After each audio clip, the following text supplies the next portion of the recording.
सर्वांना रामकृष्ण हरी। आज आम्ही जे आहे पंढरपूरमध्ये आहे। आज पंढरपूर सायकलवारीसाठी महाराष्ट्रभरातून जे आहे अगदी गोंदिया, गडचिरोली, नागपूरपासून इकडं जे आहे कोकण, मुंबई, पुणे, कोल्हापूर, संपूर्ण महाराष्ट्रभरातून या ठिकाणी 4000पेक्षा जास्त सायकलिस्ट जे आहेत आलेले आहेत। आम्ही जे आहे लातूरवरून जे आहेत 125 सायकलिस्ट या ठिकाणी आलेलो आहोत।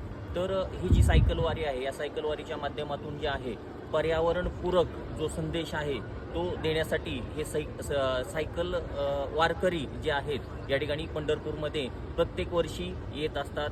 माझं देखील आपल्या सर्वांना या माध्यमातून विनंती आहे की आपण पर्यावरणाचा विचार करण्याच्या दृष्टिकोनातून जे आहे ते आपल्याला जे काही शक्य आहे त्या प्रमाणामध्ये आपण जे मोटरबाईक असतील किंवा कार असतील ते टाळून आपण जे आहे सायकलचा वापर करून या ठिकाणी पर्यावरणपूरक जे आहे ते आपली भूमिका बजावू शकतो। आम्ही जे आहे लातूरमधून निघाल्यानंतर अगदी 2 दिवसामध्ये 200 किलोमीटरपेक्षा जास्त प्रवास करून या ठिकाणी आम्ही पोहोचलेलो आहे। आणि या सायकल वारीचा जो महत्त्वाचा उद्देश जो आहे तो फिटनेस, तर आपल्या स्वतःच्या वैयक्तिक स्वास्थ्यासाठी देखील आपल्याला याचा मोठ्या प्रमाणामध्ये वापर होतो।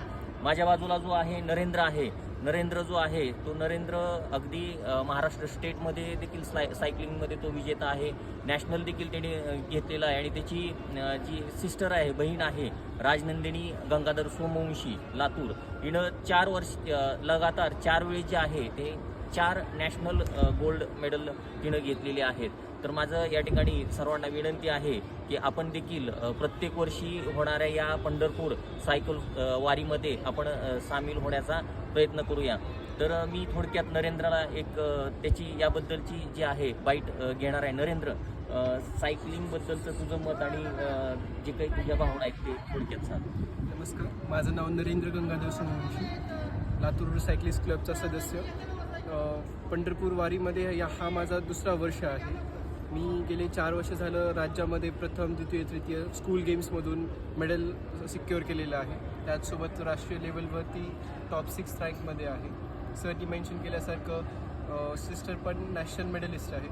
तर याच माध्यमातून मी सर्व सायकलिस्टला जसं पंढरपूर वारीमध्ये ऑल ओव्हर महाराष्ट्रातून जे सायकलिस्ट आले होते सर्वांना सांगू इच्छितो की सायकल हे एकतर पर्यावरणपूरक आहे, त्यामध्ये तुमची फिटनेस सापडते। जे यंग रायडर्स आहेत ते विद्यार्थी असलेले त्यांना स्कूल गेम्समधून एक वारीपासून एक प्रोफेशनल सायकलिस्ट लेवलची एक जर्नी स्टार्ट करण्याचा त्यांना हा एक बेस्ट सोर्स आहे। जे सायकलिस्ट जसं सरनी मेन्शन केलं असं ऑल ओव्हर महाराष्ट्रातून नागपूरवरून सायकलिस्ट आलेले आहेत 700 किलोमीटरचं अंतर पार करून।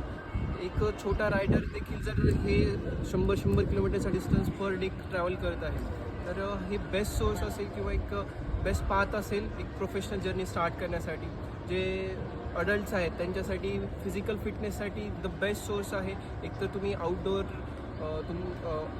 तुम्हाला पाहता येईल, त्यासोबत प्रॉपर ऑक्सिजन लेवल मेंटेन असेल आणि तुम्ही तुमचं बेस्ट दिल्यामुळं हार्ट रेट ओव्हरऑल व्यवस्थित असेल, फिजिकल फिटनेस बेस्ट असेल। आपण सर्व सायकलिस्टला जे सध्या सायकलिंग करत नाही आहेत, जे विचार करत आहेत आपण पण सायकलिंग करूयात, ओव्हरऑल आपण पण फिटनेसकडे वळूयात, त्यांच्यासाठी पण सगळ्यात सोपा असलेला मार्ग तुम्ही सायकलिंगमध्ये जॉईन व्हा, तुमच्या जिल्ह्यातला क्लबसोबत जॉईन व्हा आणि पंढरपूर वारीमध्ये देखील तुम्ही पुढच्या वर्षी या, हीच आपल्या सर्वांना सदिच्छा। आणि सोबतच हा माझा मुलगा आहे स्वराज, आणि स्वराजनं देखील त्याचा हा 2रा वर्ष आहे आणि 2ऱ्या वर्षी त्यानं लगातार लातूर ते पंढरपूर ही सायकल स्वारी कंप्लीट केलेली आहे।